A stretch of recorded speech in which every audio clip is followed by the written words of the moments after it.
Hello and welcome to my stamina Dragonknight build video. I'm gonna show you what sets I run for sword and board DK. Just a quick step into the character screen. I'm Imperial.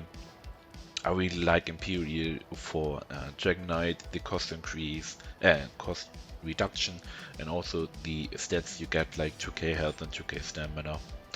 For me are really great. So I went with Imperial. I have 14 points in health and 50 points in stamina, giving me 29k maximum health.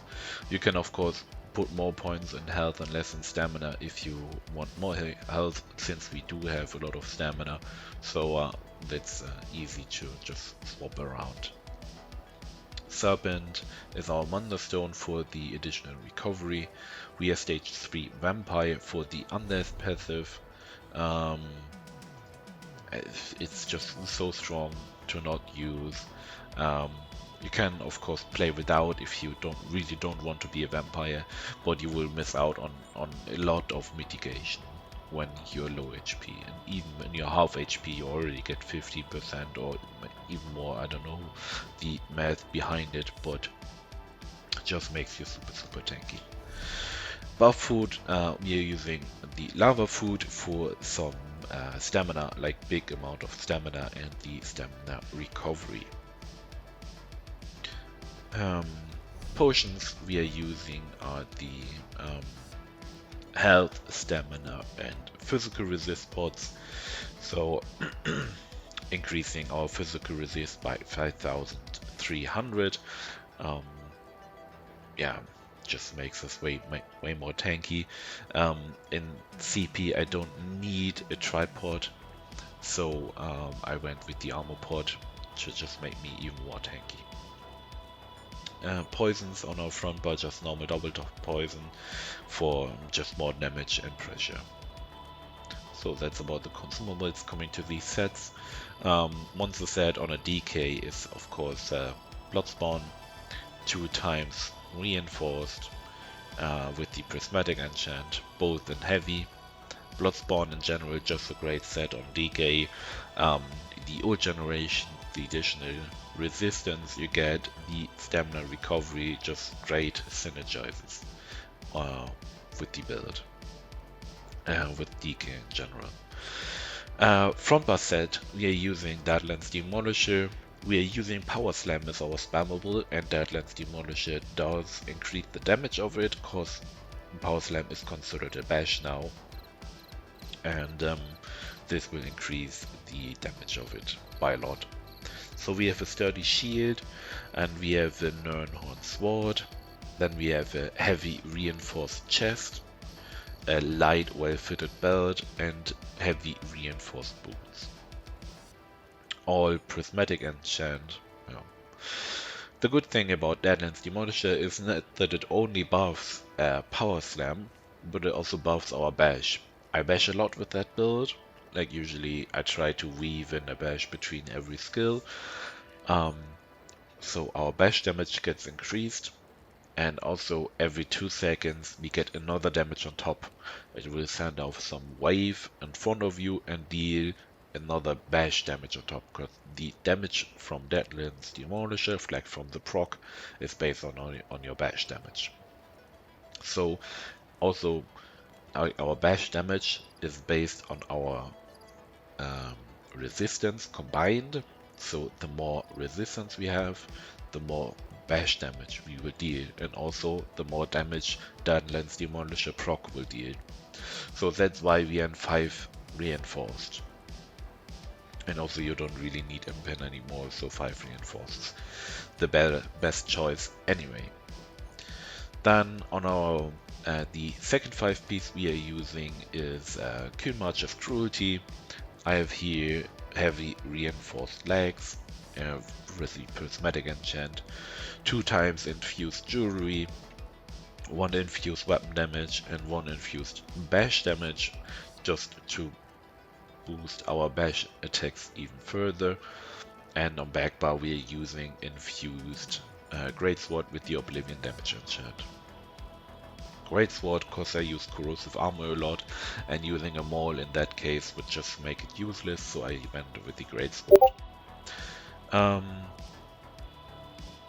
Infused Oblivion damage, pretty nice. You have a 2 seconds cooldown on the Oblivion damage enchant, so that also helps a lot with executioning, like execution someone, and he can't block it, or he can't shield the Oblivion damage, so that's pretty nice. Then we have the usual one piece trainee, sturdy, prismatic enchant in medium. So in general we sit in 5 heavy, 1 light, 1 medium, 5 reinforced, 1 well fitted, 1 sturdy. Everything prismatic enchant. And the mythic is infused weapon damage,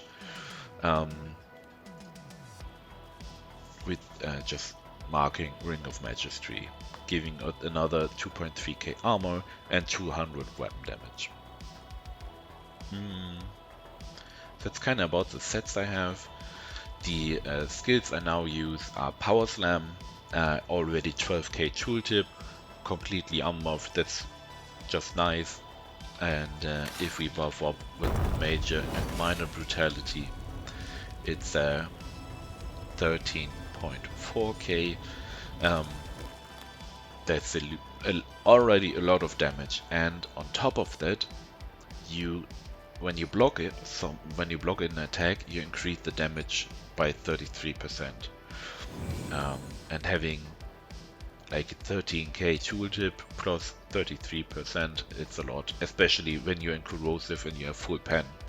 And they changed it on PTS now, so next patch you don't get the increased damage anymore, you get a reduced cost, which is quite of a damage nerf, but from the testing so far I don't really see any other spammable being better for the Sword and Board playstyle. You can maybe use Molten Whip, but for me I don't really like it. Like drains so much magic, I would have to use another buff food and lose damage, and I just prefer still Power Slam. Then we have Invasion as some time of gap close, but usually just used for the stun. You can of course use Petrify or Fossilize, but I just like Invasion more since it's stamina based and deals some damage, not much, but just like Invasion more. Cauterize at the healing, great healing over time, shoots a ball at you every 5 seconds. You can boost it with Fragmented Shield, that gives my Major Mending to increase the healing even further. Also Resolving Vigor at the healing over time. And I usually try to always boost Vigor with Fragmented Shield as long as I have the Magicka for it, to make Resolving Vigor just way stronger. Also Cauterize. The defensive ult, our front bar spell wall, really strong defensive ult.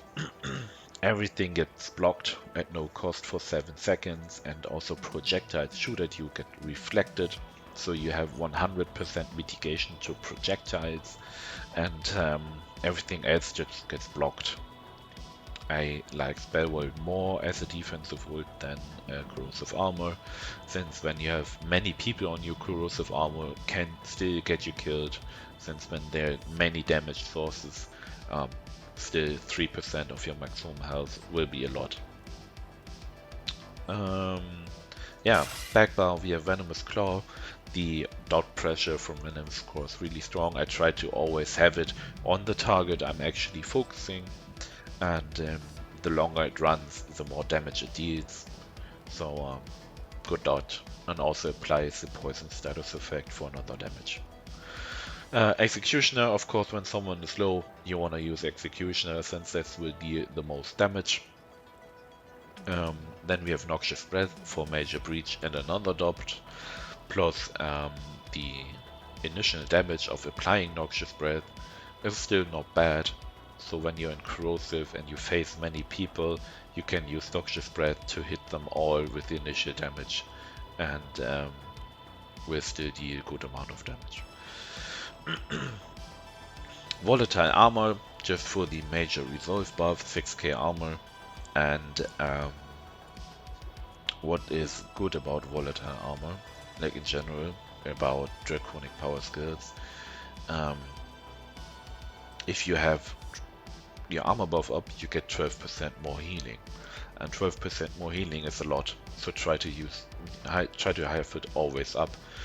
Like volatile armor combined with fragmented shield, like from the major mending, you get close to 30% more healing, and that's just huge amount of healing.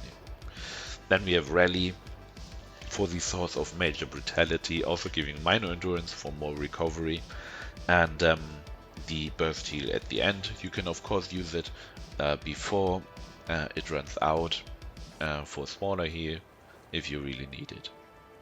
Corrosive armor, my offensive ult, just giving me full penetration to all direct damage attacks, but you can also use take flight if you like this more, maybe in a group. If you want to dump like a group of people, take flight will be better for the massive AoE burst. That's kind of about the skills and the setup. If we buff up, you can see we are sitting at 30k spell resist, 34.6k physical resist, crit resist not really that high, but you can always have someone with rallying cry in your group and could carry, like get your crit resist carried by this set. That's up to you. And also I don't really feel like I need big crit resist with that amount of resist we already have.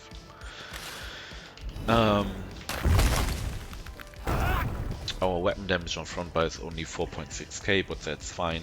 The damage we do is still really high. Stamina recovery 2.3k, just a lot of stamina recovery, and we do get more with a champion point. That's about the stats. Coming now to the mentioned champion points. Green ones are just Gifted Rider, Warmount, Rational, and Steed's Blessing. Blue ones are here Ironclad for 10% direct damage mitigation. really strong, makes you tanky. Then I went with Duelist Rebuff for 10% single target reduction. You can of course use Focused Mending, but I have the feeling that our healing is already so high that I rather went with the with more mitigation. Then we have Deadly Aim buffing our single target damage. Single target damage is Power Slam. Invasion is our Bash, is our Executioner. And I think even the dot from Venomous Claw is considered single target damage, so you also buff your dots with this. But I'm not sure. Still good CP to slot. Next one is Master at Arms, increasing our direct damage attacks by 10%, and direct damage is of course Power Slam. Invasion, it's light attacks, it's heavy attacks, medium attacks, then the Executioner, and also the single target attack CP will of course also buff your light and heavy attacks, all that kind of stuff. Red ones, we have Pain's Refuge, just a no-brainer, didn't got nerfed in the PTS cycle, I don't know why, but use it and it gives you so much mitigation, it's unbelievable. 2% for every 2 negative effects on you, so the more people you have on you, the more tanky you get. Sustained by Suffering, when we have a negative effect on us, which is basically always, we get 150 health, magic, and stamina recovery. Magical recovery is nice for sustaining our magical skills, and additional stamina recovery is always welcome. Survival Instincts, reducing our core combat skills by 25% when we have a status effect on us, and usually we always have a status effect on us, either from a Magicka DK or someone using a charged weapon. The uptime on that CP is pretty high, and your core combat abilities are like Bash, dodge, roll, break free, block, sneak, sprint, all those get reduced by the cost of 25%. Then we have relentlessness as the last one, giving us major protection when we are stunned or feared, and that's really nice. If you get an ult out, like usually an ult with stun, you either be it in cap or be it Dawnbreaker or a leap, you will get major protection. Yeah, that's kind of about the build. Nothing really big changed about it. Also in the next patch, from what I saw so far on PTS, only the small damage nerf on Power Slam, but it will still be a good one. So, yeah, enjoy.